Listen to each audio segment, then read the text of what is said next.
Tonight on Inside Louisiana Athletics, Ragin Cajuns men's basketball has debuted 8 different starting lineups this season due to injuries. Darren Walker is joined by head coach Bob Marlin as the team fights on. Days away from an in-state rivalry matchup against UL Monroe, women's basketball head coach Gary Broadhead joins us with the latest. And with the men's and women's tennis seasons underway, men's coach Mark Jeffrey and women's coach Stephanie Vallejos hit the set. You're watching Inside Louisiana Athletics.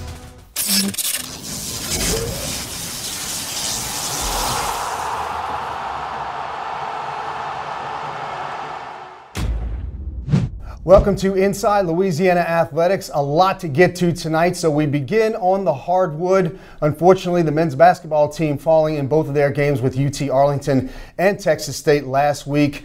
Joining us now to talk about that and the week ahead is the head coach, Bob Marlin. You know, good news has been kind of hard to come by for you guys already this year, but you did get some because you got PJ Hardy back in the lineup.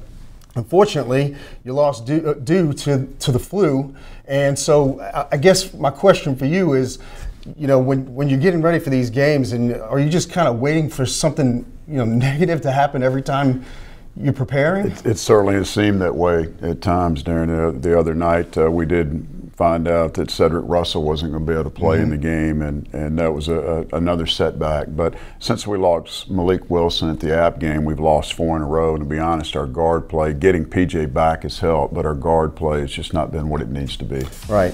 You were down 13 late in the first half against Arlington. You were able to cut that down to single digits going into the half, which is always a positive. Then you got it down to 5 points with 15 minutes to go.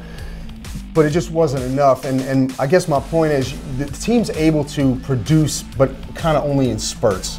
There's always been a dry spell in the second half, normally a couple of possessions where we don't score, have a breakdown defensively and lose the lead or lose the margin, the spread margin at that time and points in the game. So it's important to make sure we can score the ball. We've not been efficient on the offensive end, and that's been a big disappointment. UTA went on an 11-0 run to kind of open things up in the second half. They win at 81-65, but you did have a few bright spots in this one.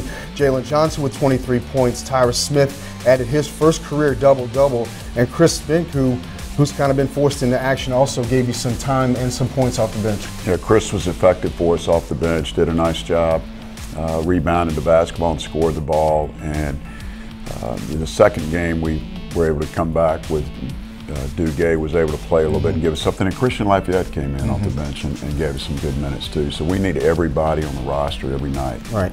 Speaking of Saturday, you hosted Texas State at the Dome. You mentioned earlier Cedric Russell back in, he was out with an ankle injury. You basically threw everything you had at him defensively, but at the end of the day, again, the theme was that you're just low on bodies, low on scholarship players, and you can only ask a team to really do so much. Well, we're playing a couple guys out of position, in fairness to them, but we've got to be able to shoot the ball better. We're a better three-point shooting team than we've shown. The game against Texas State was unique in that both teams made all their free throws. You know, so many college games where that happens. But we're not shooting the ball like we're capable of on the offensive end. You mentioned it a little while ago, this contest a lot like the UTA game where you found yourself within striking distance. You had cut the lead down to 1, but then the Bobcats just found themselves on another run and wound up winning. Yeah, they're a good basketball team. They regrouped and came out and played well, and were able to make some big baskets at the end of the shot clock, and their defense is good too. They're the best team statistically in the league defensively, so maybe that had something to do with their poor shooting as well. Right. You mentioned it, 36% shooting field goal percentage in the Arlington game and 36% again against Texas State.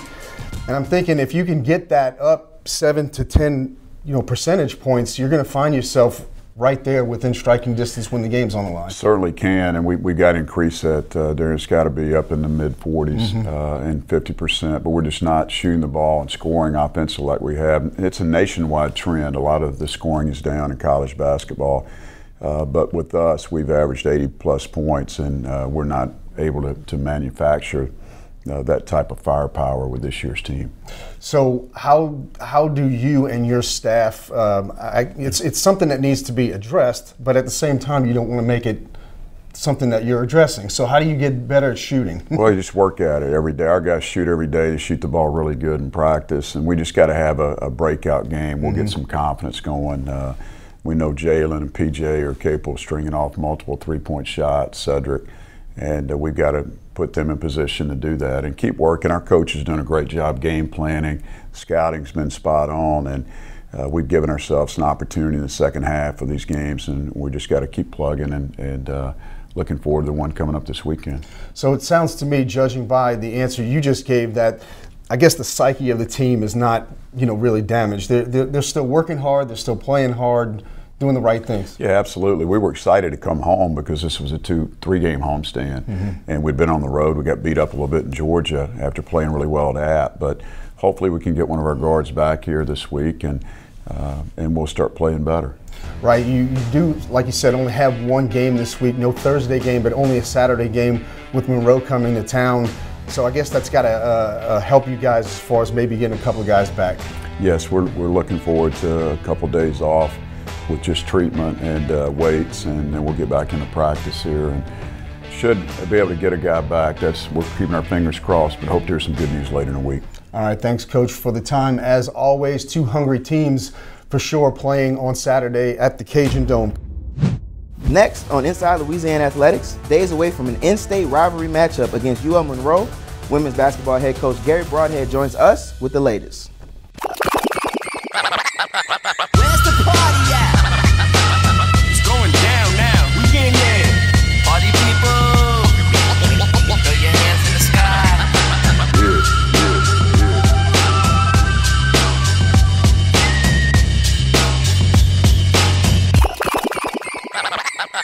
Where's the party at?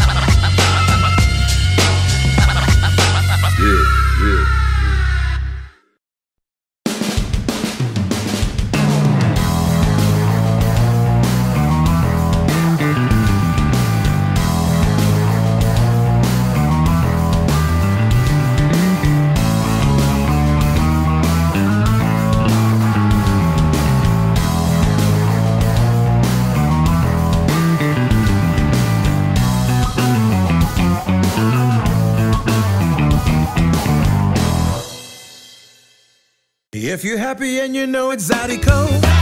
If you're happy and you know it's Zydeco. If you're happy and you know it, then your feet will surely show it. If you're happy and you know it's Zydeco. If you're happy and you know it, mange. If you're happy and you know it, mange. If you're happy and you know it, I think I will help you show it. If you're happy and you know it, mange.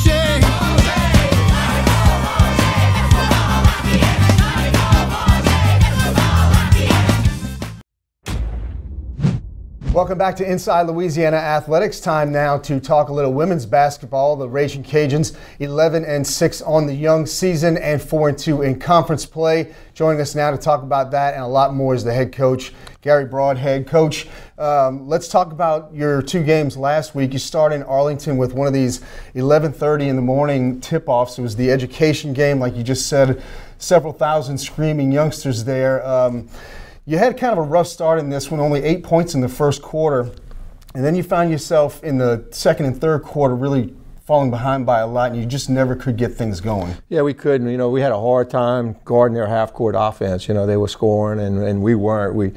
They played really good defense, and we kind of started the game with some turnovers, and just kind of dug ourselves in a hole and couldn't get out of it. It was a tough situation. It was kind of loud. They had 6,000 screaming kids, and.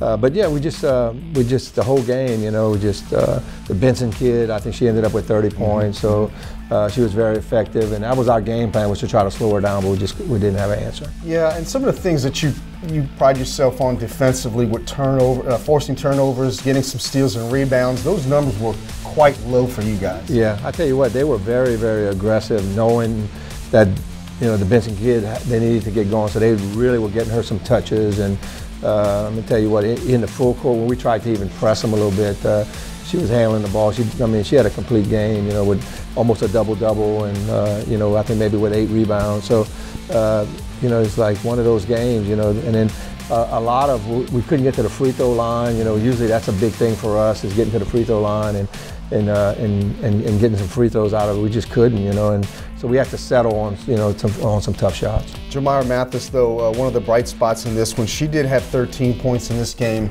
tied for the team lead. Yeah, I mean, she's been playing really well for us. You know, she's not only a great offensive player, but she plays some really good defense, and I thought she had a complete game. She's a rebounder too, you know, for a small. I mean, she's an average side guard, but she can do more than just score. So I thought she had a complete game, and she's been playing really consistent for us. Saturday in San Marcos visiting Texas State. Another slow start in this one, and you find yourself down by 15 points at the half. So I guess what was the message at halftime when you went in down by so much? Well, I think we had the same message, just a little bit louder. You know, we were a little bit louder, and I think we knew that we had to press, and we had tried to do a little bit of, you know, put pressure on them the second quarter, but we was a man, and we decided, you know, we have a zone press that we use. We call 55-1-2-2, and we went to that, and boy, I tell you what, it was effective. Ty Ducey on the top of it, you know, trapping, and we started to get actually some steals and some buckets and some free throws. I think we were 23 for 23 from the free throw line the second half, where the first half we were 1 for 4. So I think it's, you know, that changed the whole concept of the game, and it put us in a better position for our offense too. To get things started, though, in the second half, Texas State took an 18-point lead.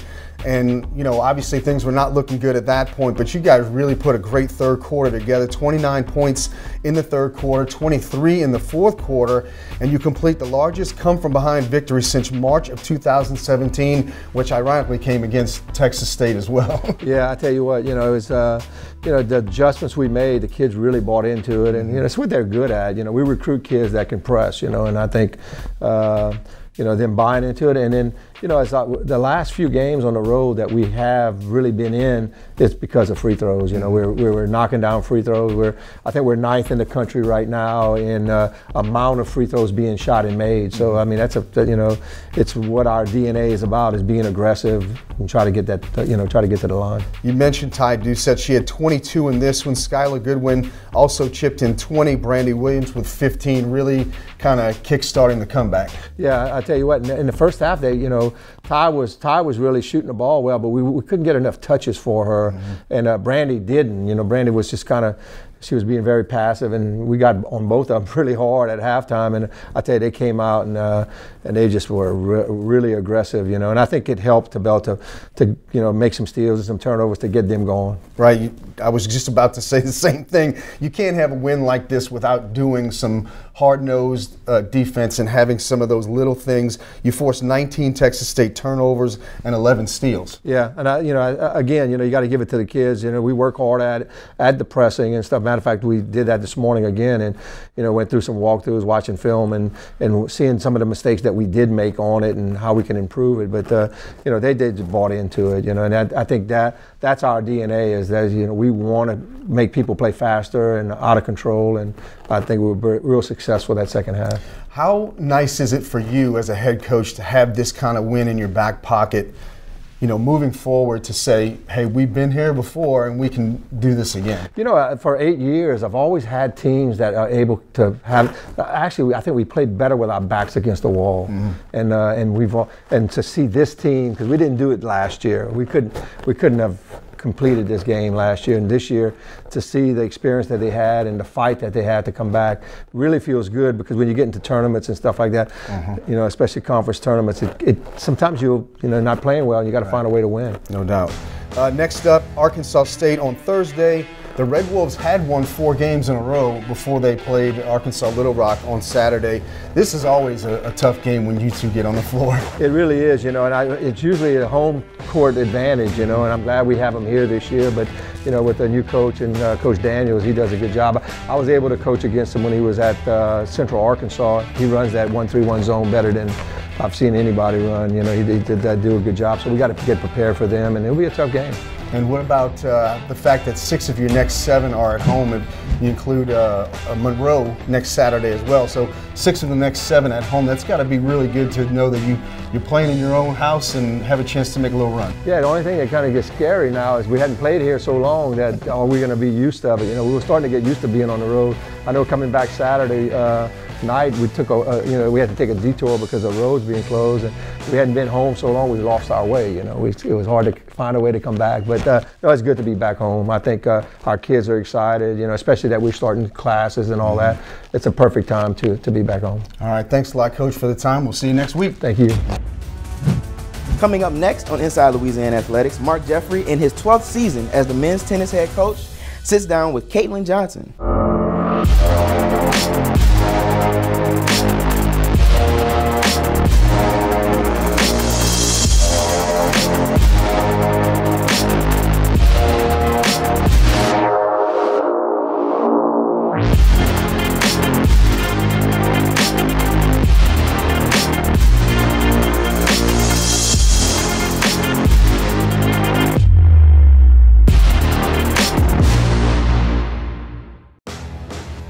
Hey y'all, get your softball season tickets today.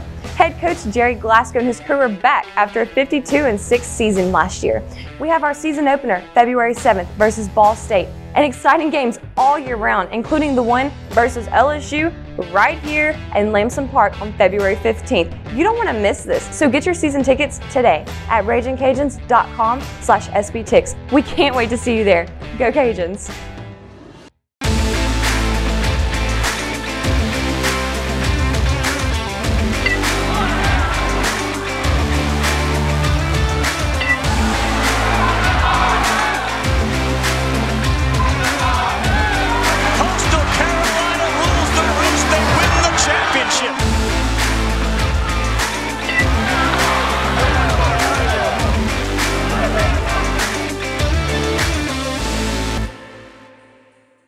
To perform, you need speed, skill, strength.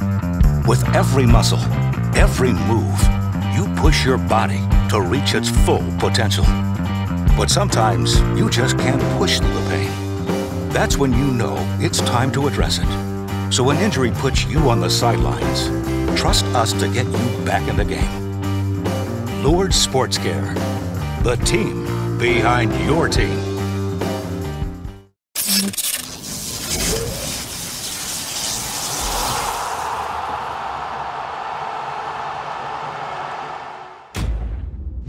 Welcome back to Inside Louisiana Athletics. Let's head over to Caitlin Johnson, who's with men's tennis head coach Mark Jeffrey.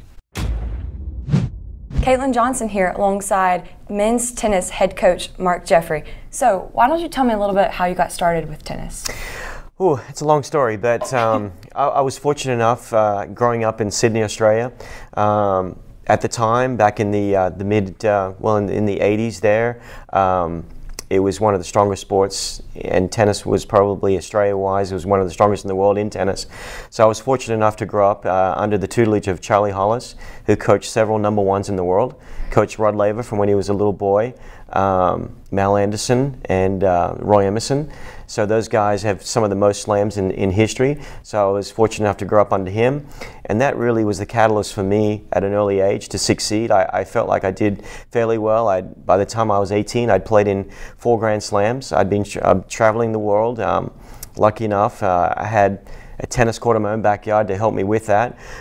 Played 3 Australian Opens, 1 US Open, and was fortunate enough to play all around the world and beat the #1 player in the nation my senior year in high school. And then I was at the US Open playing, and that's where I was recruited by many colleges, and found out about the US system and how it would benefit me. And I always liked school. I was interested in getting my degree for future, and what happened to me was I got a stress fracture in my back, and that put me out for about 6 months. And that was the impetus for me to consider college more seriously. Yeah. And that's when I went to Mississippi State. Actually, they put their faith in me, into whereby my future was a little bit uncertain because it could relapse and happen again. And some of the other colleges were a little scared, and they offered me a 4-year full scholarship. And I ended up getting my undergraduate degree there in marketing, and also my master's degree in sports administration. And so that's kind of how that eventuated, and then after I graduated, I went back to Australia, coached Catherine Barclay from about 150 in the world to 40 in the world. Yeah. On that stretch, we beat the #3 team in the nation, in the world. So that was a great experience. And then from there, I became the Junior Davis Cup captain for the Hong Kong Davis Cup team, and worked at the Hong Kong Sports Institute, very close to the Chinese border. Worked with a player that ended up reaching around 28 in the world. And then from there moved back to the United States. Like I said, I got my master's degree and became an assistant athletic director at William Carey College. That was my first job from my master's. And that was interesting. I was the head men's coach, head women's coach, head of the phys ed department, and assistant athletic director at the same time. So wore a lot of hats. And then, funny enough, my story continues. I moved to Dallas. And I totally got out of the tennis business and ended up owning 2 restaurants. I owned 1 restaurant, went in with a friend of mine, and he's like, look, he was obviously well versed in the restaurant business. I wasn't. Yeah. Learned from him, and we bought together a restaurant in Addison, which is in the northern suburbs of Dallas, and called Stadium Cafe. So we owned that together. Then I felt we did a pretty good job. And then I felt like, well, I want to breach out on my own, and bought my own restaurant. Cowboy Sports Cafe. So I did that for about 8 years. I loved it, but the nights were killing me. I was getting to sleep really, really late. Yeah. And so I wanted to get back on a normal schedule, and that's when this job opened up, and back in 2007, and I can't believe it's gone so fast. So now I was just telling you guys I'm now the longest tenured coach here. But yeah, it seems like coming from Dallas, I didn't know, it's a little smaller city, so I didn't know how that would go, and then how, it would work out for them as well as me, but it seems like it's worked out pretty well, and I've enjoyed my time here, and now I'm going on to my, I guess, 13th season this year, so that kind of brings me up to where I am today. How has this season been going for you so far? Well, we just, the tennis, how it works, it's kind of individual play in the fall, and then the team aspect starts off in January. Yeah. We had a good fall. Ivalo Karamedchev, one of our freshmen, qualified for the main draw in a pro event. That's amazing. In the quarterfinals. Yeah. So that was the first time that's happened. Well, actually, it's happened before, but it's been a long time. 2014, Jake Winan did it. Yeah. We try and build their national ATP rankings, and at the same time as their college rankings. So that was a great performance for us. And then this past weekend, we just came off a 3-in-1 weekend in Pensacola and Tallahassee. Yeah. Beat West Florida, which congratulations. Well, people would say, well, it's a Division II team, but they're always top 3 in the nation. Yeah. So it's a dangerous kind of scheduled match. I was a little nervous, but we beat them 6-1, and then we had a couple of matches in Tallahassee with Florida A&M, and then we had a real test against Florida State, 26th ranked Florida State. We started off where we won the doubles point. I had a Kasper Dworak and Jan Golka defeated the number 11th ranked team in the nation preseason. Wow. So that was great. Absolutely. We won the doubles point, and then we won the first set at number 1, 2, and 3. Very competitive, and we ended up losing that match 5-2, but we were 2 sets away from defeating Florida State. But all you can take away from that is that we're competitive with the 25th, 26th ranked team in the country. Yeah. If you're doing that, then you're usually upper tier of the Sun Belt Conference. Absolutely. So that's what's exciting for us. So we're looking forward to this weekend's matches, and then we've got 7 matches in the month of February against quality mid-major programs that are always amongst the top 100 in the country. And people say, well, top 100, but just keep in mind we've got like 240 programs. It's a lot larger than maybe like football. We'll have 100 to 110, 20. We'll have 240. And the national, you'll get computer extra points beating teams within the top 100. National rankings start at top 75. So that's what our goal is normally, is to be within the top 75 and then try and push as low as we possibly can. Coming up next on Inside Louisiana Athletics, we get to know the head coach of women's tennis, Stephanie Vallejos.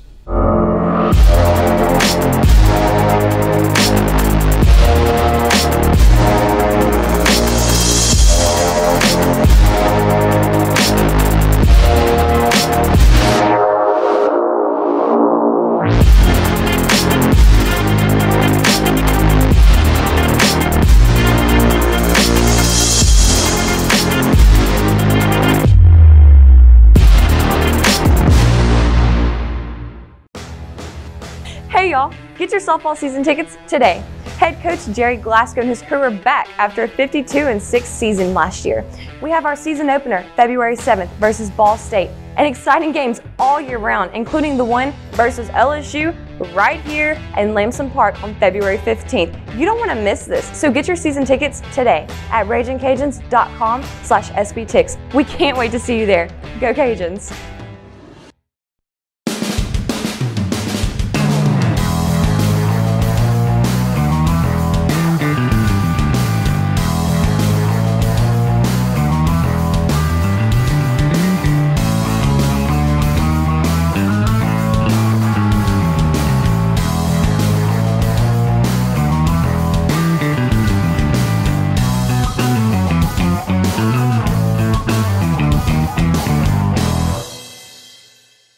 If you're happy and you know it's Zydeco.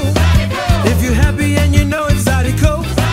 If you're happy and you know it, then your feet will surely show it. If you're happy and you know it's Zydeco. If you're happy and you know it, mange. If you're happy and you know it, mange. If you're happy and you know it, I think I will help you show it. If you're happy and you know it, mange.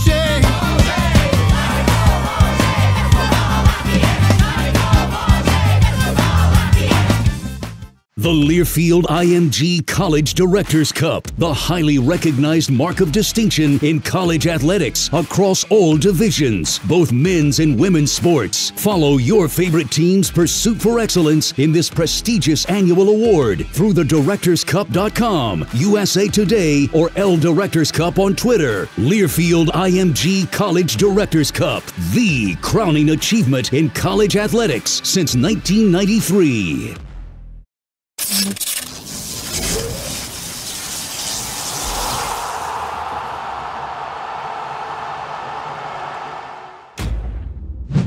Welcome back. Time to get to know fifth-year head coach of the women's tennis team, Stephanie Vallejos.